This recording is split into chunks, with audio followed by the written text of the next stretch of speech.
नमस्कार, मैं हूं अवनींद्र आशुतोष। आपका बहुत बहुत स्वागत है हमारे खास कार्यक्रम छू लो आसमान में।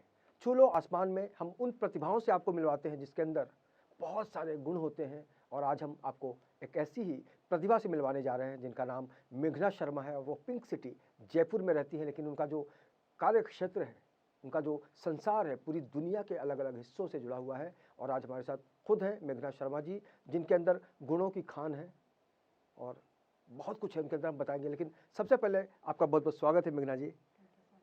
आप ये बताइए कि आपके अंदर बहुत सारे सब्जेक्ट हैं, बहुत सारी जिज्ञासाएं हैं आपके अंदर। आप एस्ट्रोलॉजर का काम करती हैं, एस्ट्रोलॉजी जानती हैं, आप वास्तुशास्त्र जानती हैं, आप बहुत अच्छा एक्टर हैं, आप अच्छी और गायिका भी हैं। तो इतने सारे गुण कैसे?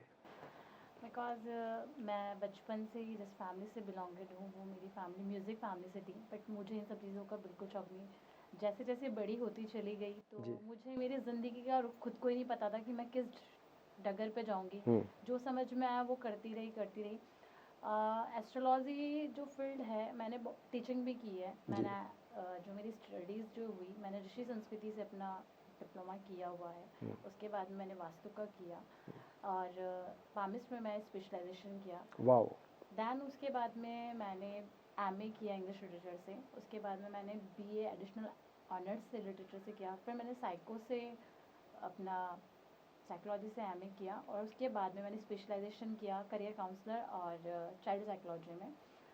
और बीएड भी मैंने किया हुआ बियानी गर्ल्स कॉलेज से। और इसके अलावा मुझे जो सबसे ज़्यादा मज़ा है, मैंने टीचिंग जॉब भी की 3-4 ईयर्स। दैन उसके बाद में मैंने अपना एक ऑफिस में भी वर्क किया, सॉफ्टवेयर इंजीनियर। मुझे जो पैशनेट होता है वो इसमें मज़ा आया। मतलब बहुत ज़्यादा अनुभव है आपको। हाँ, ये सो हाँ। पैशनेट मुझे यहाँ मज़ा आया। और इसके अलावा मुझे मेरी ये इस फील्ड में इसलिए क्योंकि मैं जगत गुरु स्वामी स्वरूपानंद सरस्वती से दीक्षित हूँ। और जहाँ तक मुझे पता है कि वो स्वामी स्वरूपानंद, आपने सुना भी नाम होगा। अच्छा, इस बात पे कितनी सच्चाई है कि अभी हाल फिलहाल में आपको अप्रोच किया था बिग बॉस वालों ने, लेकिन आपने ज़्यादा इंटरेस्ट नहीं लिया उसमें?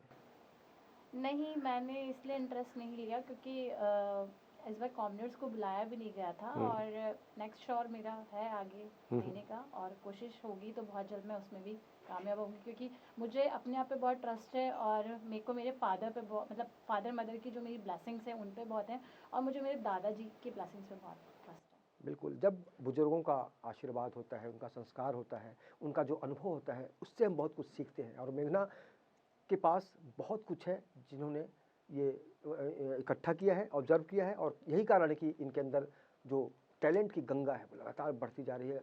अगर पिछले दिनों हमने इनको जंगल में देखा था, साइको के सेट पे, वो सर्वाइवल। सर्वाइवल में, वहाँ भी तो उसके पहले साइको का ही काम है ना वो, हाँ, कि जंगल में जाके आप कीड़े मकोड़े के भरोसे रहते हैं। या ये बताइए कैसा एक्सपीरियंस रहा आपका?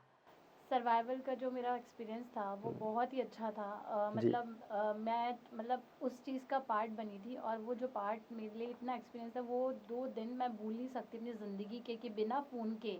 और मैं तो खुद एक शाकाहारी हूँ, और वहाँ मतलब इतना सब कुछ नॉनवेज और मेरे सामने, बट बहुत अच्छा एक्सपीरियंस था। जिंदा रहने के लिए इंसान को कुछ भी खाना पड़ता है, हाँ, ये मानती हैं आप? हाँ। अच्छा, ये बताइए कि आज वास्तु शास्त्र को लेकर बहुत सारी धारणाएं अलग अलग हैं, उससे एक आम आदमी को समझाना तो किस तरह से समझाना चाहेंगे आप? सर, मेरा मानना है कि वास्तुशास्त्र जो है, जहाँ हम रह रहे हैं, जी। जैसे कहते हैं नींव खोदना, हमारे यहाँ पे लैंड्स खरीदते हैं, तो ज़रूरी होता है कि जैसे जब खुदाई होती है तो उसके अंदर जो भी उसके एक सिम्टम्स होते हैं, कि मान लीजिए आपको खोपड़ी मिली, मान लीजिए तंत्र से या कुछ तरीके से, तो उसका नेगेटिव रोल होगा, वहाँ पे नहीं बनाना चाहिए। अगर कोई भूमि में आपको शिवलिंग या कोई भी स्टोन कुछ भी बना, तो वो चीज़ आपके लिए बहुत अच्छी होगी।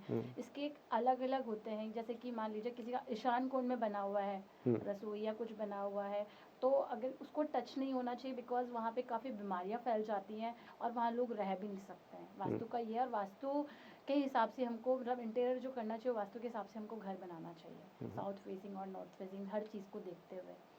सबसे ज़्यादा समस्या किस तरह की आती है आपके पास? मेरे पास में हर तरह की समस्या आती है। ज़्यादातर जो आजकल डाइवोर्स हो रहे हैं, इसकी समस्या ज़्यादा आती है।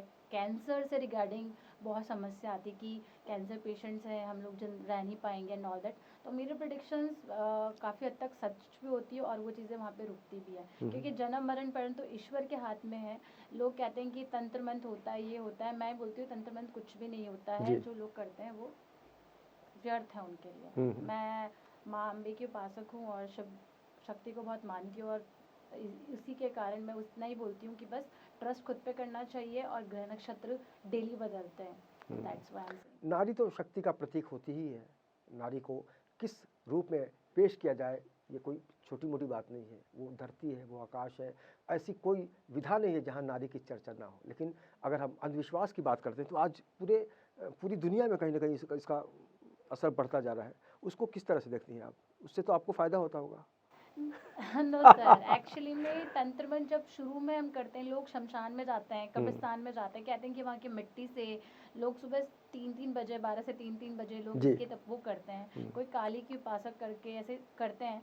तो क्या होता है, शुरू शुरू में तो वो चीज़ काम हो जाती है, लेकिन जब बाद में उसी का इफेक्ट उसके ऊपर बाद में बहुत बुरा आता है। वो कभी खुद सही नहीं रह पाता। जो काम करवाता है वो भी परेशान रहता है, और जो नहीं जो करता है वो भी परेशान रहता है। शुरू शुरू में इसका रिजल्ट 100% आता है, जी। लेकिन उसके बाद में आप 1-2 साल बाद में देखेंगे वो नेगेटिव हो जाता है। सो मेरे लिए मेरे साथ ये है कि अगर कोई ऐसा काम कर रहा होगा तो मुझे वो नेगेटिव पॉजिटिव समझ आ जाता है, क्योंकि मेरे को फेस रीड से ही समझ में आ जाता है, तो मैं उससे दूर ही रहती हूँ। अच्छा, अक्सर हमने देखा है कि लोग कर्म की बात करते हैं। आप कहते हैं कि भाग्य भी बहुत बड़ी चीज़ है। ये इसको किस तरह से, मतलब आम आदमी जिसको बिल्कुल यकीन नहीं होता कि वाकई ऐसा भी कुछ होता है, सिर्फ कर्म करेंगे तो अच्छा होगा, भाग्य और कर्म का जो है। एज ए मैं साइकोलॉजिस्ट स्टूडेंट हूँ, तो मतलब एज ए साइकोलॉजिस्ट में मैंने किया है, और पूरी चीज़ उसमें हाइपोथेसिस वगैरह सब चीज़ें आती है। जी। और दोनों चीज़ें, बट उसमें मैं यही बोलना चाहूँगी आपको कि इसको अगर हम उससे कोरिलेट करते हैं तो कर्म प्रधान होता है, ठीक है, लेकिन ग्रह नक्षत्र जो होते हैं वो भी इम्पोर्टेंट होते हैं। उससे जैसे कि आप मान लीजिए किसी का जुपिटर जी। वो स्ट्रांग नहीं है तो वो बिल्कुल बर्बाद हो जाएगा। सर्टन अभी थोड़े टाइम पहले सर्टन चेंज हुआ था 163 डेज के लिए। सो इसको हम उससे कहेंगे, लोग कहते हैं यार हमारा टाइम सही नहीं चल रहा, हमारा ये नहीं सही चल रहा, तो थोड़ा बहुत आपकी खुद की पॉजिटिवनेस भी होती है, क्योंकि जैसे रेमेडी होती है, डॉक्टर्स की अलग अलग रेमेडीज होती है, वैसे इसमें भी अलग अलग रेमेडीज होती है, तो वो चीज़ें दोनों फॉलो करनी चाहिए। आपके अंदर तो बहुत सारी प्रतिभाएं हैं। आप ये बताइए कि आपको सबसे ज़्यादा कौन सी विधा पसंद है, आपके पास जितना हुनर है? मुझे मेरी एस्ट्रोलॉजी बहुत पसंद है, और मैं लोगों से, जो नए लोग जुड़ते हैं मुझसे, तो उनको एनकरेज करना मुझे बहुत अच्छा लगता है जी। और इसके अलावा मैं टैरो वगैरह ये सब चीज़ें मैं कर रही हूँ, पैशनेट है, और मेरा एक्टिंग की तरफ भी रुख मुड़ा है। मॉडलिंग में मैंने मिस राजस्थान में मैं टॉप 20 में थी, मिसेस रेडी डिस्किन अवार्ड मिला। मिस दिवा ऑफ इंडिया इंटरनेशनल में सेकंड रनर अप रही, जिसमें शदनाम पद्मसी भी आई थी। और इसके अलावा मैं स्टेट सेक्रेटरी बेटी फाउंडेशन की भी हूँ। काफ़ी अवार्ड्स भी मुझे बहुत कुछ मिल चुका है। As a jury, as a fashion show में मुझे बुलाया भी जाता है, तो काफ़ी अच्छा है मेरा। और मैं सिर्फ यही कि मैं कर्म में भी बहुत बिलीव रखती हूँ। आप जैसे लोगों को देखकर ये कहा जा सकता है मल्टी टैलेंटेड। या सर, मल्टी टैलेंटेड तो क्या, बट हाँ। आपने कहा था कि आपका जो घराना है वो संगीत से जुड़ा हुआ था, या तो आप नहीं चाहते हुए भी संगीत तो आपके रग रग में होगा ही। हाँ, बिकॉज मुझे बचपन में मम्मा सिखाया करती थी, और अभी मैंने गिटार स्टार्ट किया है। अच्छा, वाह। बहुत टाइम बाद में, मतलब अब मन करता है, अब को लगता है घर में रह के माँ और पापा से कुछ नहीं सीखा, लेकिन फिर भी पापा का सपना है कि मैं इस चीज़ में आऊँ, तो थोड़ा बहुत चलता रहता है। तो इनबिल्ट है, तो बस, क्योंकि मेरी मम्मा म्यूज़िक टीचर हैं, और मेरे जो नाना जी थे राजस्थान में, जो चीनी मिट्टी के प्याले होते हैं उसके ऊपर जलते रंग बजाया करते थे। वाह वाह वाह। तो हमारी पूरी फैमिली, पापा फ्लूट बजाते हैं, प्रोफेशनल डॉक्टर हैं, और वैसे वो फ्लूट बजाते हैं, और मॉम म्यूज़िक टीचर और संस्कृत की बहुत, और मेरे जो दादाजी थे वो ज्योतिष आचार्य थे बहुत बड़े, और श्री जी महाराज से वो लोग दीक्षित हैं। मतलब हर किसी से आपने कुछ ना कुछ ग्रहण किया है। हाँ। आपसे हम क्या ग्रहण करें? फिलहाल तो हम चाहेंगे कि कुछ संगीत की बात निकले तो कुछ गायकी 2-4 लाइन हो जाए, ताकि आपका एक और रूप लोगों तक पहुँचे। जी। मम्मा ने सिखाया था, छोटा सा है।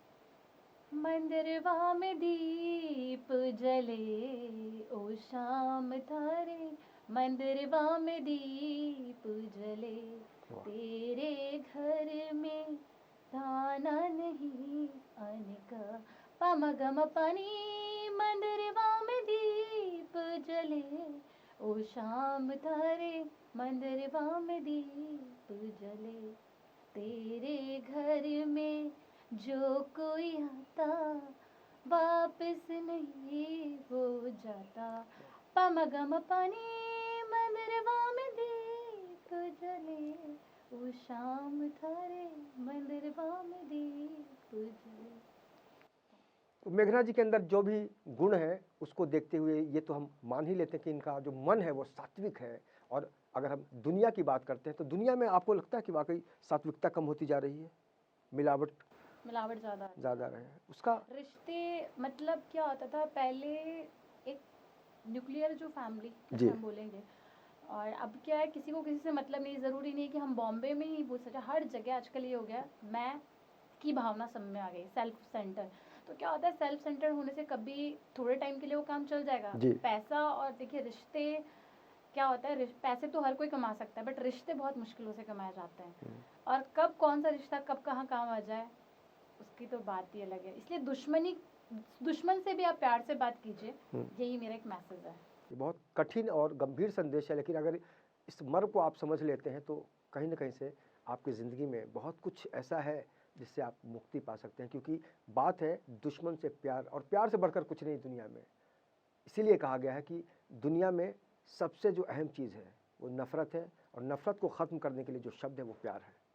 ये आज आने वाले दिनों में और क्या क्या तैयारी है आपकी, क्या सोच है कि कहाँ तक आपको जाना है, किस फील्ड में ज़्यादा हाईलाइट होना है? सर मेरा जो है मुझे एस्ट्रोलॉजी में करना है और मैं करती भी जा रही हूँ, वास्तु में मेरा वास्तु और अगर आपने जैसे कहा कि फिल्मों में भी मतलब आप ट्राई कर रही हैं, काम भी सामने से ऑफर आ रहा है, अगर उसमें बहुत ज़्यादा बिजी हो गई तो? सर मेरा ये चीज़ तो नहीं छूटेगा, मैं पैशनेट मेरे इसी में ही हूँ, और मैं खुश होंगी, फिल्मों से भी ऑफर मिल रहे हैं मुझे, ऐसा नहीं है कि नहीं मिला है, बट मैं अपने पहले फर्स्ट प्रायोरिटी में अपने इसी को एस्ट्रोलॉजी को ही दूंगी, और इससे बढ़कर मेरे लिए कुछ नहीं है। और पापा भी यही चाहते हैं कि मैं इसी फील्ड को ज़्यादा अच्छा करूं। मैं गवर्नमेंट जॉब्स की प्रिपरेशन भी कर रही हूँ बट एक आध नंबर से रह जाती हूँ कभी कभी।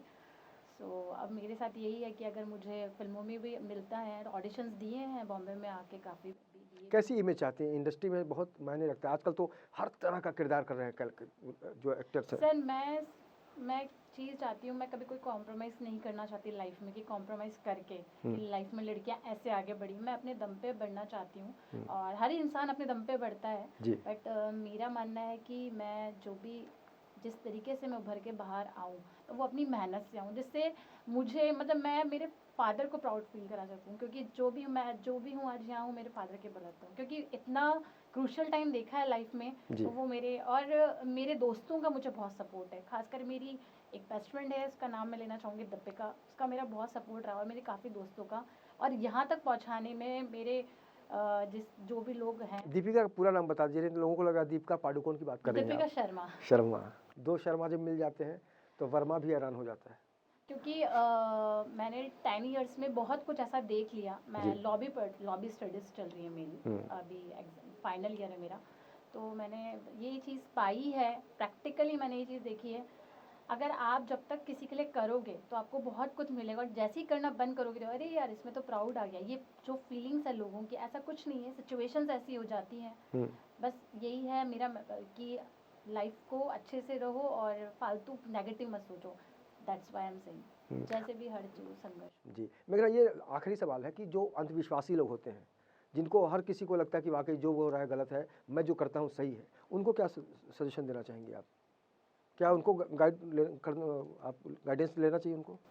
हाँ, अंधविश्वास में मत पड़ो, क्योंकि ये करने से मतलब कहते हैं कि आपके अंदर ये हो गया है, आपको हीलिंग की ज़रूरत है। लोग जिनको नहीं पता होता है और वो जाके अपने 20-20 22-22 हज़ार रुपये पर सिटिंग में डाल देते हैं, ये कराने से ये हो जाएगा और ये करने से ये हो जाएगा। नहीं, अगर आप रियल में एस्ट्रोलॉजर हैं या रियल में ये सब चीज़ें कर रहे हैं, किसी के पास भी जा रहे हैं, तो प्लीज़ किसी भी जो भी इंसान है प्लीज़ उसको समझें और उसको अच्छे से उसको जवाब दें, किसी को छले ना। ये बहुत अच्छी बात कही आपने, और निश्चित रूप से हम कह सकते हैं कि आपके आपकी तरह लोग सोचना शुरू कर दें तो समाज में बहुत कुछ बदलाव आ सकता है। फिलहाल हमारी तरफ से आपको बहुत बहुत शुभकामनाएं कि आपका जो करियर है आने वाले दिनों में लोगों को ये बताने की कोशिश ज़रूर करें कि अगर आप आगे बढ़ते हैं तो पीछे मुड़कर मत देखिए, और जो आपके इरादे हैं उसको आप बगैर मुट्ठी में लिए, आसमान को जब तक आप मुट्ठी में नहीं पकड़ेंगे तब तक शायद मंजिल से आप वंचित रह जाएंगे। और मेघना शर्मा की जो यात्रा है उसमें कई संभावनाएं हैं, इस बात से कोई इनकार नहीं कर सकता। इस खास कार्यक्रम में इतना ही। बाकी की खबरों के लिए आप देखते रहिए इन 24 न्यूज़ और मुझे दीजिए इजाज़त। नमस्कार।